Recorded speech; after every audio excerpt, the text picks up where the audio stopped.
everyone, it's Miss Linda here again, and I have another book that I'm going to read to you guys. This one is called Harry by the Sea, and I know I've read this book to you guys when school was in session, but I'm going to read it again just to make it familiar, just so you guys remember the story.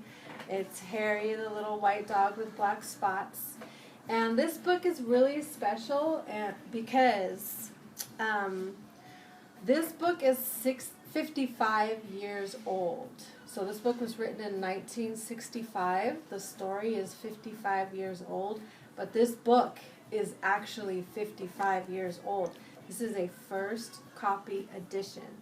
So when they first made this book, this is one of the first books to come out with this story. And that's what librarians do. We collect first editions. So, Harry by the Sea by Jean Zion. Pictures by Margaret Bloy Graham. Harry by the Sea. There's the family going to the beach with all their umbrellas and their picnic stuff. And I have my glasses. Harry was a white dog with black spots who liked everything about the seashore except the hot sun.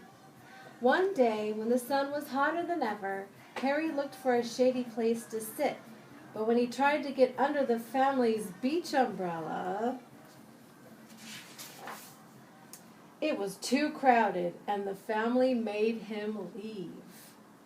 When he crawled into the children's sand castle, there he is. It's a pretty cool sand castle.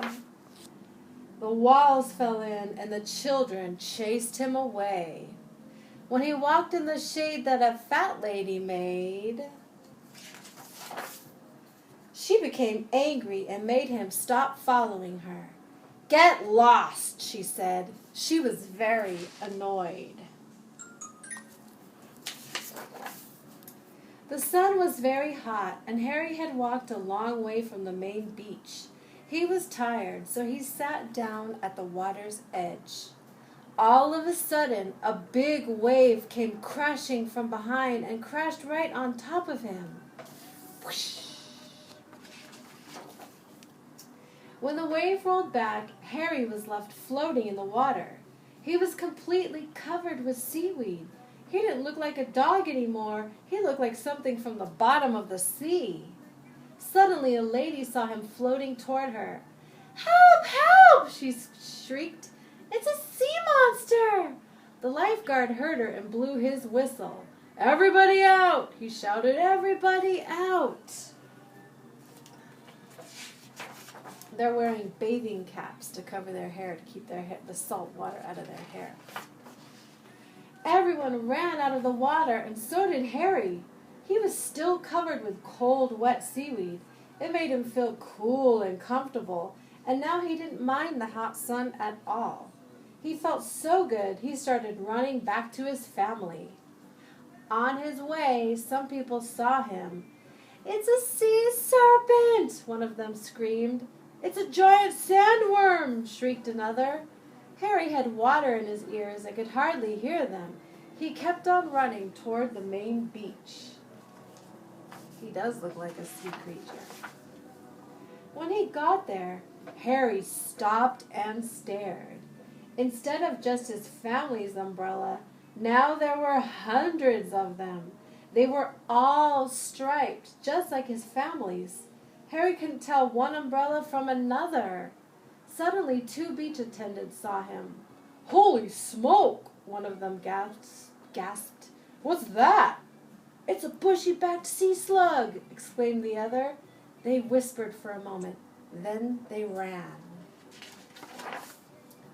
Harry went from umbrella to umbrella, but he couldn't find his family. Everyone wore sun hats and sunglasses, and everyone used suntan oil, just like his family. So he couldn't smell them, right, because everybody smelled like suntan lotion. Harry looked and sniffed very hard, but it was no use. He couldn't tell one family from another. Suddenly, the 2 beach attendants came running back, carrying a big trash basket. They ran toward Harry. "Stand back," one of them said to the crowd. "We're going to catch it and take it to the aquarium," said the other. Then they tiptoed right up behind Harry and raised the trash basket over his head. Harry didn't know the beach attendants were behind him. He was listening to something. He thought he heard someone calling his name. There it was again. "Harry, Harry, Harry." Now Harry was sure.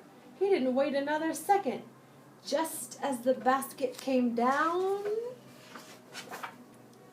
he ran. He ran right out from under the basket.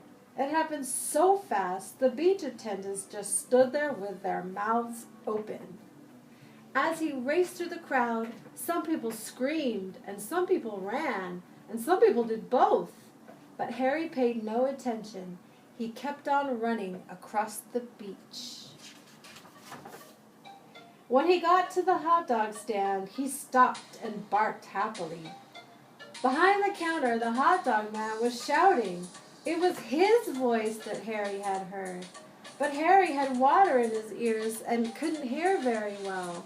The man wasn't shouting, "Harry, Harry, Harry." He was shouting, "Hurry, hurry, hurry. Get 'em while they're hot." Harry still thought the man was calling his name. He barked and jumped with joy. He jumped so much that suddenly the seaweed all fell off. When the crowd saw that Harry was a dog, they gasped. They could hardly believe their eyes. All at once, Harry began to jump higher than ever. He saw the children. They were running toward him. "Oh, Harry," they cried, "we heard you bark. We've been looking all over for you." Harry was so happy, he did a little dance. The hot dog man was very grateful to Harry for bringing the crowd to his stand. He sold all the hot dogs he had. He gave Harry a free hamburger. The lady who had told Harry to get lost came along and bought him a cold drink. "You're no sea monster," she said. "You're just a lost hot dog." Everyone laughed except the two children. "He's not lost," one of them said. "He's Harry, and he's ours." Then they hurried off to join the rest of the family. The next time Harry's family went to the beach, they brought a new umbrella. Harry liked this one very much.